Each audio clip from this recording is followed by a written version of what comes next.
Halo teman-teman, pernah nggak sih kita merasa sudah cukup rohani hanya karena kita rajin ikut ibadah, aktif di komunitas, atau bahkan sudah lama jadi orang Kristen? Yesus pernah berkata sesuatu yang cukup mengejutkan dalam Matius 7:21-23. Bukan setiap orang yang berseru kepadaku, Tuhan, Tuhan, akan masuk ke dalam kerajaan sorga, melainkan dia yang melakukan kehendak Bapa-Ku yang di sorga. Pada hari terakhir banyak orang akan berseru kepadaku, Tuhan, Tuhan, bukankah kami bernubuat demi nama-Mu, dan mengusir setan demi nama-Mu, dan mengadakan banyak mujizat demi nama-Mu juga? Pada waktu itulah, aku akan berterus terang kepada mereka dan berkata, Aku tidak pernah mengenal kamu, enyahlah daripadaku, kamu sekalian pembuat kejahatan. Kalau kita baca sekilas, mungkin kita langsung mikir, loh, ini kan orang-orang yang luar biasa. Mereka bisa bernubuat, mengusir setan, melakukan mujizat. Kok bisa ditolak Tuhan? Inilah peringatan Yesus yang penting banget buat kita.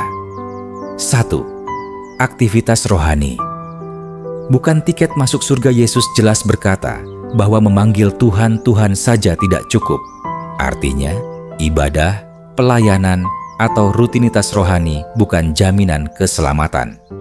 Kita bisa terlihat sangat aktif, tapi kalau hati kita nggak benar, semua itu hanya jadi formalitas.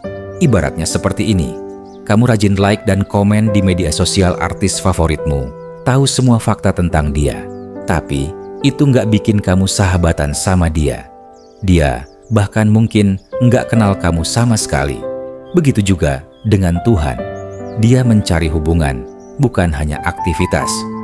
2. Dikenal Tuhan lebih penting daripada terkenal di mata manusia.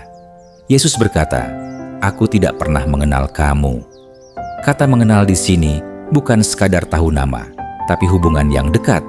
Kita mungkin bisa mengenal banyak hal tentang Tuhan, hafal ayat, paham teologi, tapi pertanyaannya, apakah Tuhan mengenal kita secara pribadi?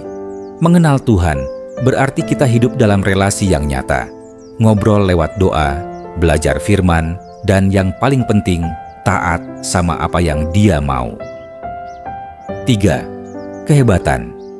Tidak sama dengan ketaatan Yesus, bahkan mencontohkan orang-orang yang bisa bernubuat dan melakukan mujizat, tapi tetap ditolak. Kenapa? Karena mereka tidak melakukan kehendak Bapa.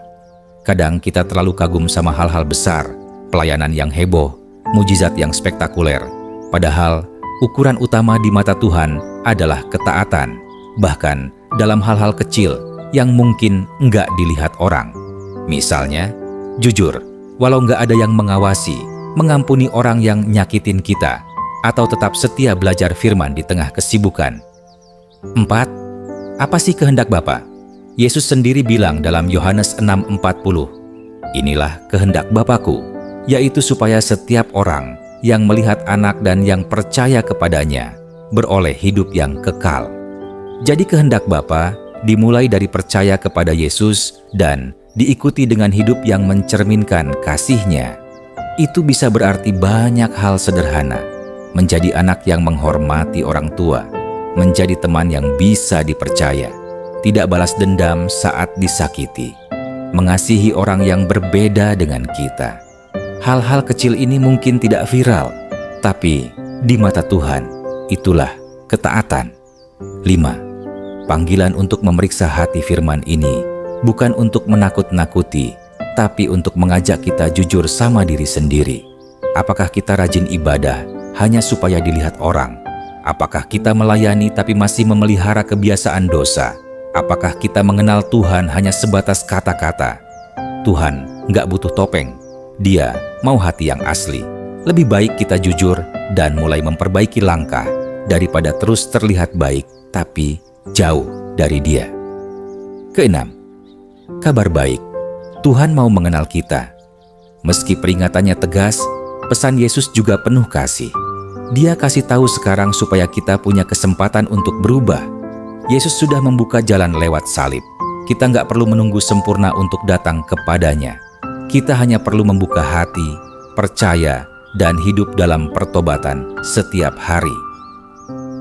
Penutup teman-teman, iman yang sejati bukan cuma soal kata-kata atau aktivitas besar, tapi hubungan pribadi dan ketaatan.